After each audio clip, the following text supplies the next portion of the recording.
How's it going, everyone? My name is CJ, and welcome to another TinyWars replay commentary. Um, this time we have Abreu versus Plague on Chroma Verde.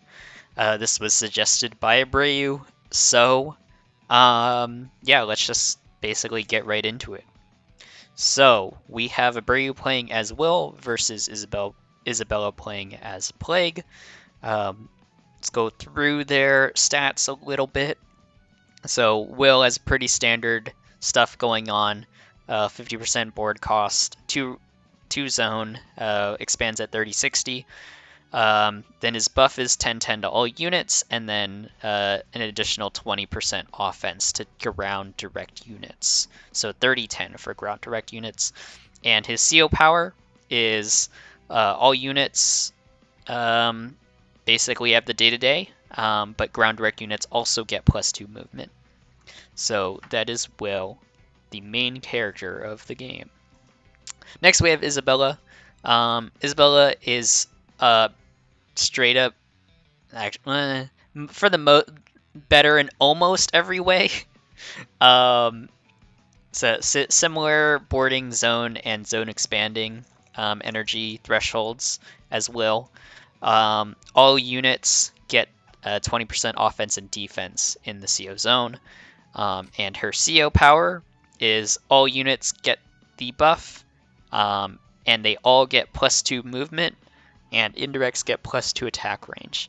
Isabella is easily the most broken CO in the game, and Plague is one of, if not the best player in the game. So good luck, Abreu. And with that, we are going to start. So this is a fog map in the current rotation.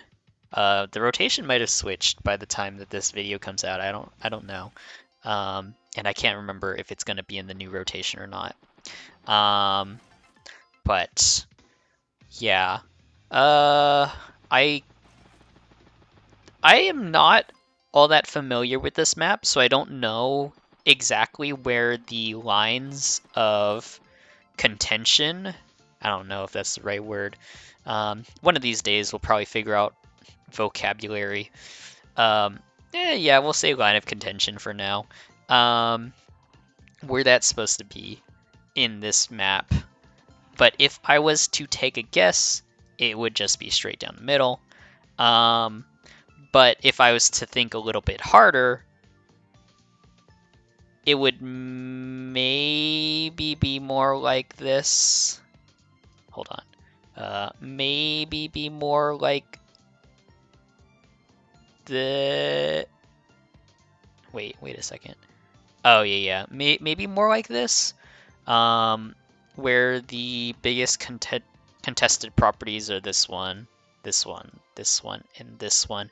And the reason being is that there's one base on this side, and then there's two bases on this side. Stuff like this, where when you start with one base on one side, but then you're going to get up to two, means that this left side for black will be slower to develop, slower to move out, but it will have the strength of two bases, right?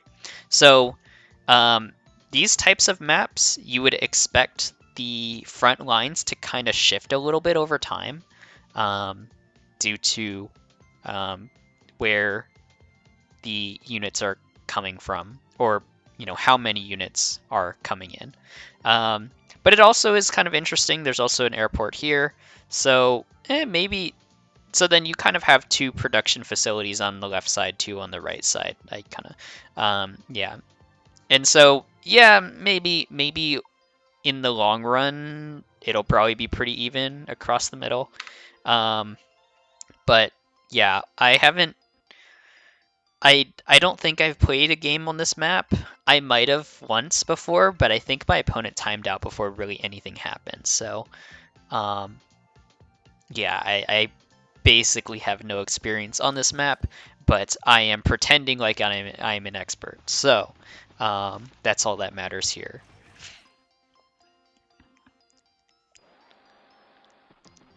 Yeah, it won't be immediately clear what a good cap route is in this map. But I guess things will get interesting when it starts to be that when units start to get to those contested properties.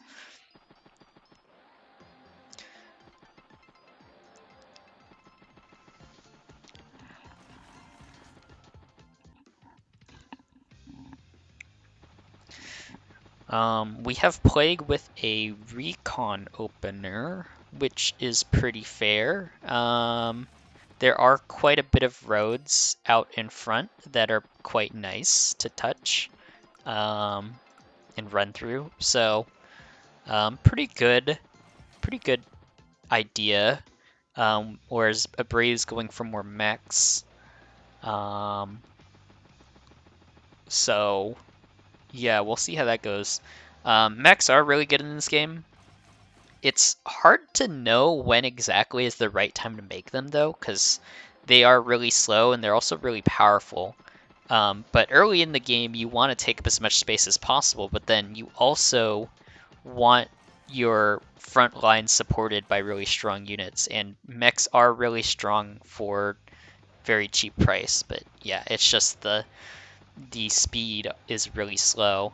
I think Plague has the advantage in terms of space here, especially with the recon. The recon is definitely doing a lot in terms of helping him know where Abreu is.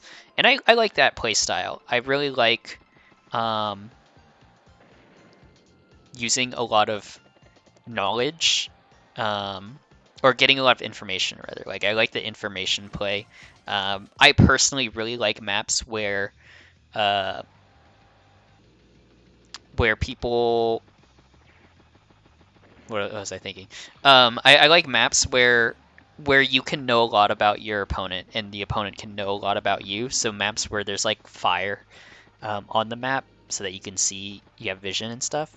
But anyways, Abreu takes the first strike. Seeing the recon brings his CO tank out and in vision range too.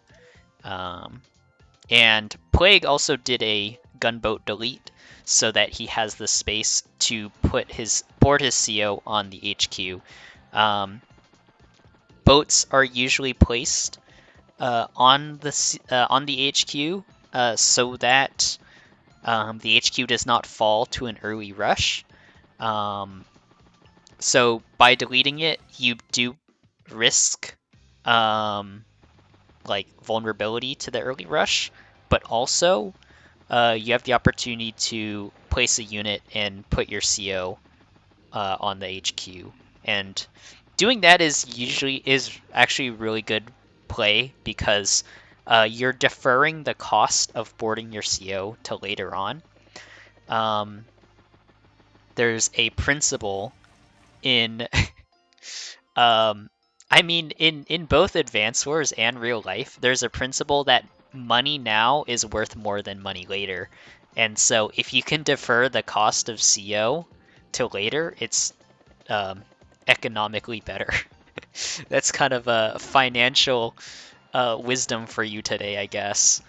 But anyways, Plague has a huge advantage in terms of income right now. Especially because he has two of Abreu's properties. Abreu is doing his best to try to get some of those back. He's also getting quite a bit of charge from kind of basically going around and doing these cap attempts, clearing out just stragglers and stuff. So it looks like Abreu is kind of threatening to get some of that money back. But Plague is going to do similarly and get charge off of the right side. Both COs have very strong CO powers that drastically shift the game. Isabella more so, but still, if Will can get his CO power first and use it, especially if he's able to use it to dive and deny Isabella her power, That's really big. But yeah, we see 51 right now is pretty close, but I don't think he's going to get it this turn. And so what Plague has to think about is it worth it? Do we have enough units to get enough charge in one turn to activate CO Power, or do I back up hard? I don't think he sees a lot of what Abreu has. Actually, he does. He does see a decent amount because of this mountain.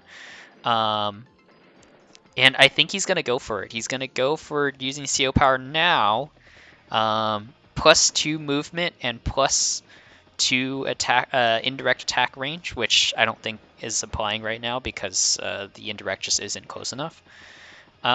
He will not be getting the CO kill, but he's doing a lot of damage for sure. But I don't know if this is enough to make a decisive victory either. Important thing about Will, though, is that his CO power is only a buff to ground direct units. And so Abreu has 2 B-copters and they won't get the benefit. But I don't know if he's going to use his CO power. It looks like maybe not. He's just trying to get a lot of value out of dealing damage from the CO zone. Which he's doing a pretty dang good job at it. Yeah. Plague has a ton of tanks hanging back that Abreu does not see. So I think if I was Abreu, I would think, hey, that's a pretty good trade. But now there's like 5 tanks in the back that can be active. But Plague doesn't need to make them active right now either. Yeah, overall, though, Plague still has the slight income advantage. A pretty slight value lead, but overall, it's actually back to neutral somewhat, except I would say Abreu actually has kind of an advantage in that he has CO power ready now and hasn't used it yet, while also kind of stabilizing. So Abreu's not looking too shabby right now, but it's whether he's able to centralize all those units again, because Plague actually has a pretty central position in terms of the mass of his units.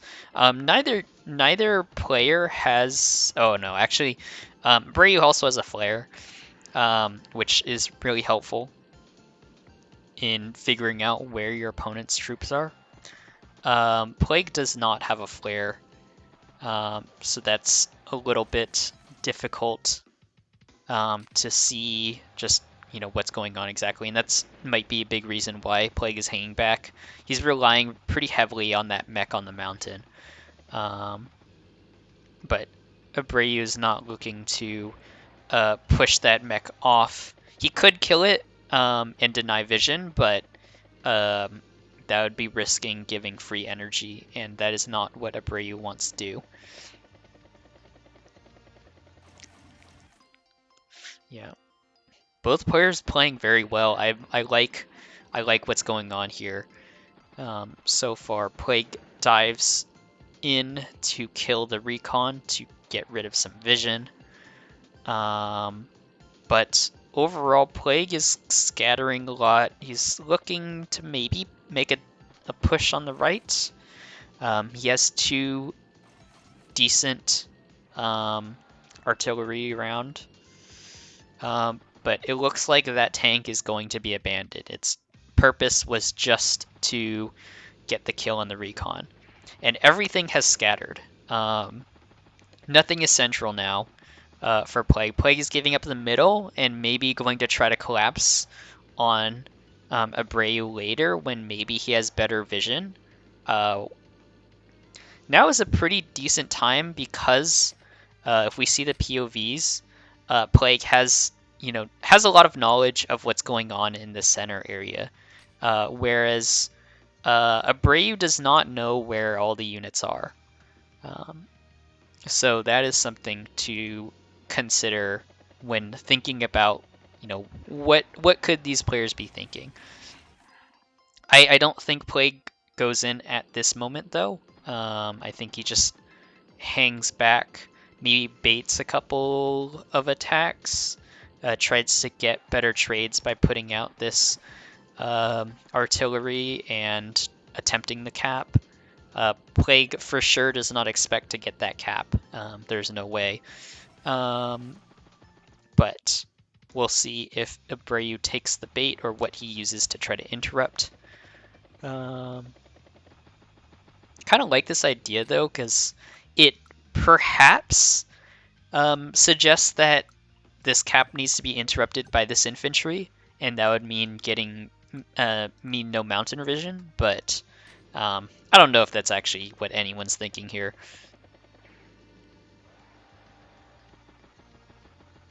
Yeah.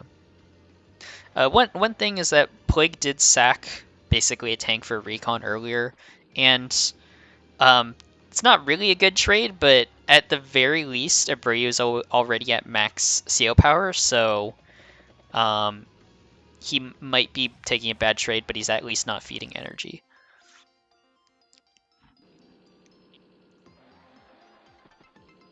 Oh, so he does get that cap off, actually.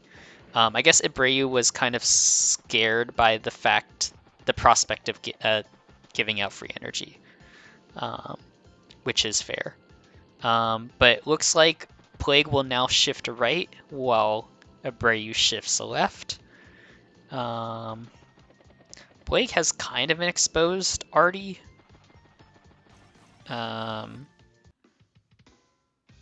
But I don't know if Abreu knows about it. He probably doesn't, actually.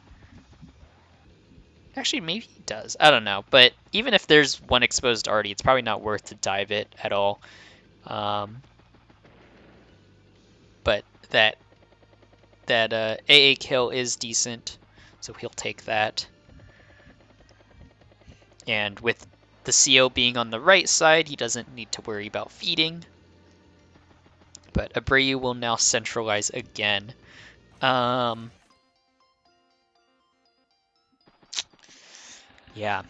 I much rather. I like watching these games a lot more than like playing them myself. I could not.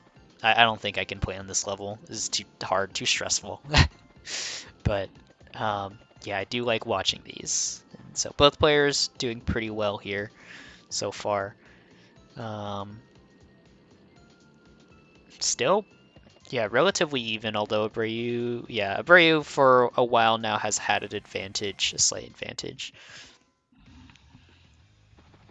But yeah, both players keep kind of running around and have been not yet kind of avoiding each other, but maybe we're going to get a head-on collision soon on the right side, who knows.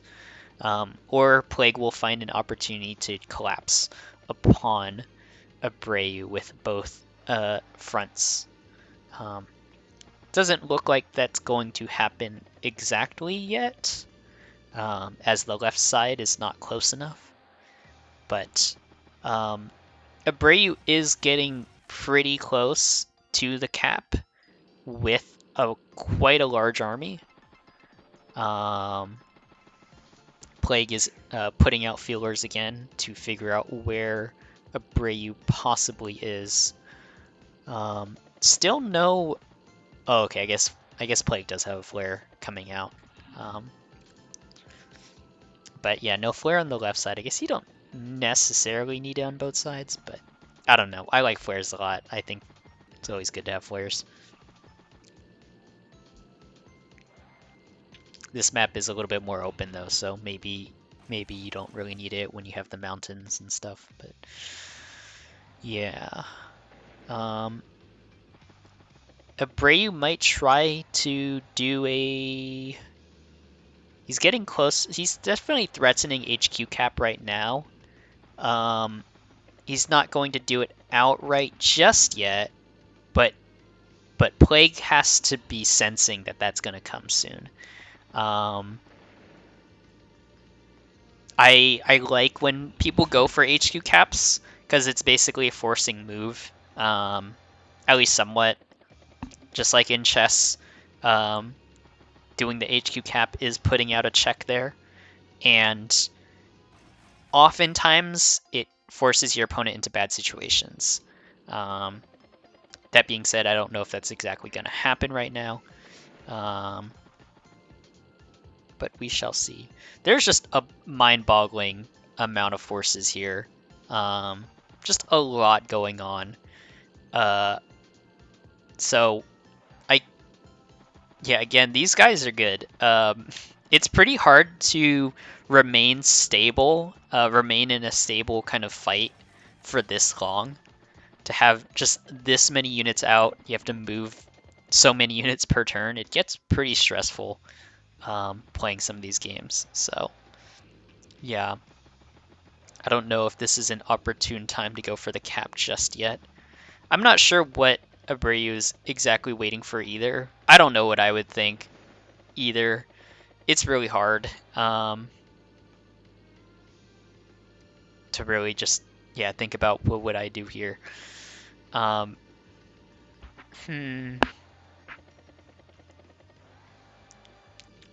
Plague does have the income disadvantage by 2 right now. And again, he probably needs his CO power to make this closer. I wonder if that was supposed to be a kill on the mech. Although I don't know if what he would have gotten from getting in there. But now Plague is threatening CO power, so it's now or never for Abreu to use CO power again. Because if not, Plague has so many units that are gonna get a buff. And they currently do have the attack and defensive buff with this large range. Dude, I don't know what to do here. Okay, there's a CO power. I think it's just do as much damage as you can, maybe. But it is not easy. Because yeah, there's gonna be a lot of arties are gonna become rockets in the next turn. And yeah, with this many units, you can't really prioritize one thing in particular, I don't think. Oh man, that's a lot. But Abreu is doing significant damage. I mean, the best thing you could hope, the best possible outcome would be to kill the CO unit, but that's just that's like not feasible at all. It's not within the realm of possibility. So Abreu just needs to do as much damage as he can and hope that the counterattack isn't super hard. Hope that he's done enough damage to significantly weaken the counterattack. Plague doesn't use his CO power. That's crazy. But I guess his CO is pretty safe. And when you think about it, like the value that he would get from using his CO power is mostly already within his zone anyways. Like he doesn't need the movement if Abreu is already next to him. So maybe he's looking to wait until next turn where Abreu does not have a global buff on his units, and then he'll use his CO power. The problem with that is, the problem with holding off is that if the enemy has enough units to break through and kill your CO, then you lose out on that power. But I guess Plague just doesn't need it right now, and so saves it. And now he is in the position that Abreu was in earlier. This is quite interesting. I was not expecting that. But yeah, thinking through that logic, it kind of makes a lot of sense. It definitely looked pretty scary earlier, though. Gotta admit.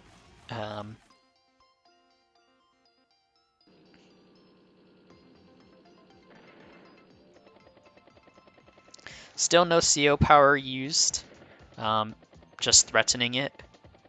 And yeah, a lot of Plague is just making do with the 2020 buff that all of these units have, which is going to be good enough. And 2020 is really strong. I mean, right now, basically is Forsyth. Forsyth is pretty strong.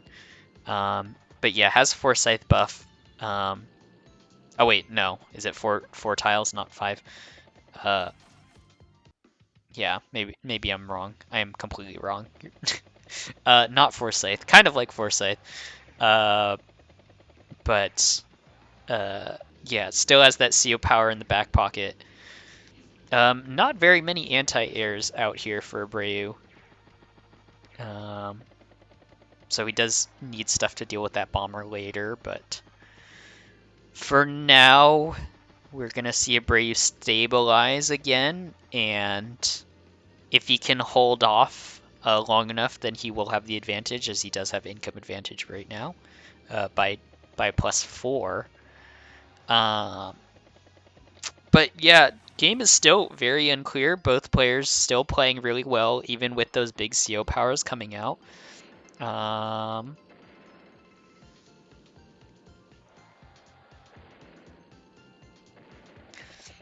I feel like there are no individual, like, brilliant moves, but just solid gameplay from both of these players.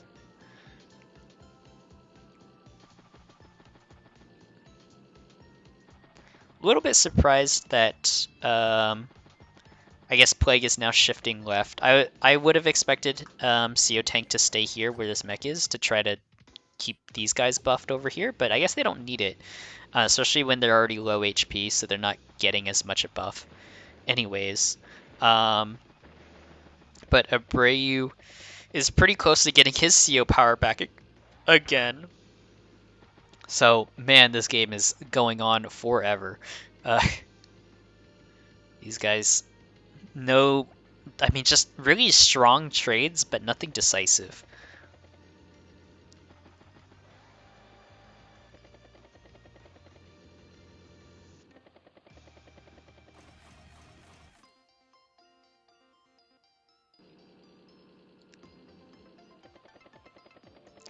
And Plague is now scouting to see that there's just free real estate on this left side. He's going to use a CO power to do, get a lot of just damage out there. I wonder how far, like, is this one active too? I don't know. Can he get a CO kill here? Oh shoot, maybe he can. I think he does. Oh, yeah. Wait, hold on. Let's check that again. How much did Plague know here? Because I guess... Did he... Oh, okay, he saw at this point. Yeah, that Duster did the scouting that changed this game. So, yeah, it makes sense that at this point in the game, if you have the opportunity to kill CO, then that is what you need to go for. And that is why Plague uses CO power now. And I think also this scouting was effective too, because if there was a unit on here, then Abreu would be able to get his CO in play immediately.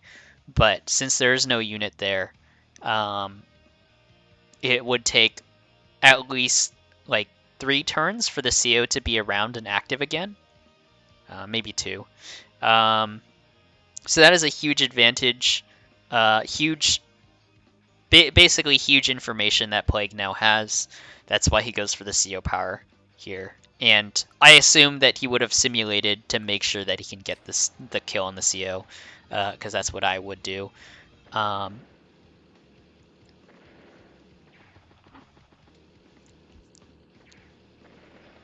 yeah, breaking through all of these units. Yeah, just doing a lot of damage and finally getting that CO kill. That is huge. That is the most decisive play that we've seen this game.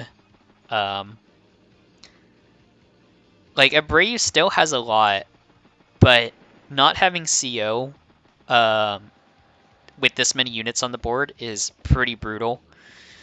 And the fact that it'll take an additional like 2 turns means you have to retreat hard. Abreu, yeah, resigns, understandably. Like, he might be able to survive a little bit longer, but I don't think it's... I think decisively the game is over. So, that was 30 minutes. That was a really good game. I could not play a game that hard. Both players did really well, showing off each CO.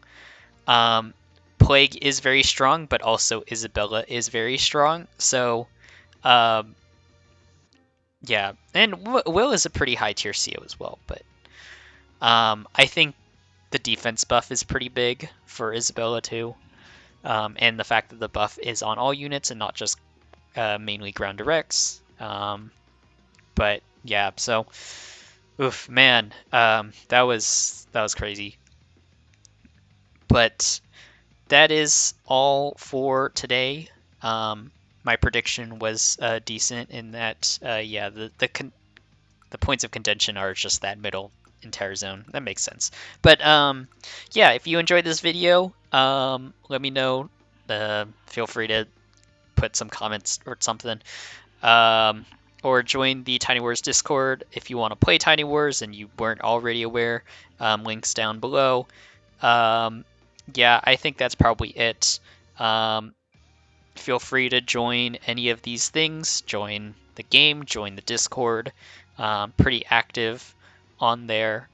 If you have any questions, want to talk strategy, want to learn stuff, yeah, that's the place to do it.